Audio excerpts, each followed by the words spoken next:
Numbers 35. Cities for the Levites and places of refuge. While Israel was still camped on the plains of Moab by the Jordan across from Jericho, the Lord spoke to Moses with further instruction concerning the land.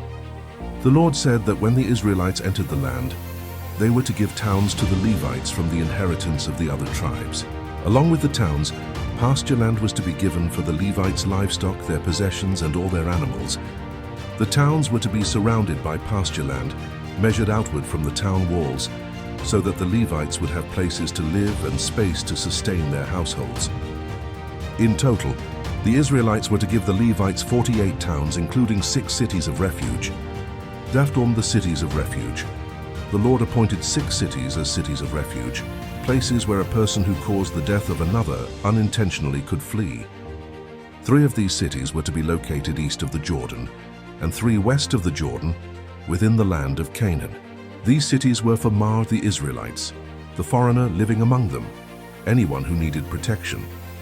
They were places of safety, ensuring that a person could stand before the community and receive a fair hearing. Distinguishing responsibility. The Lord explained the difference between intentional harm and accidental harm.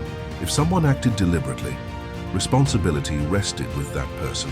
If the act was unintentional, without planning or hostility, the person could flee to a city of refuge and remain there safely. The community was to judge carefully, listening to witnesses and weighing the matter with fairness. Justice was not to be rushed. Life was to be treated with seriousness and care. On life and the land.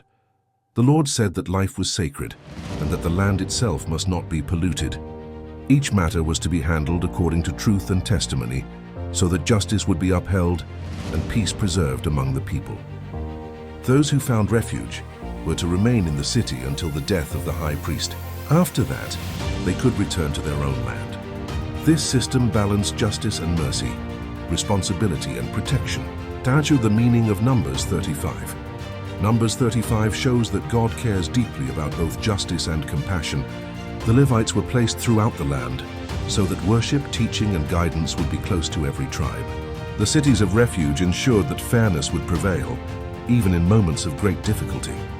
This chapter reminds us that God values life. God provides order and protection. God makes room for mercy. God establishes justice within community. The land Israel was about to inherit was to be shaped not only by borders and leadership, but by righteousness and care for one another. Next comes Numbers 36, the final chapter of the book, where God brings clarity concerning inheritance and brings the journey of Numbers to its close.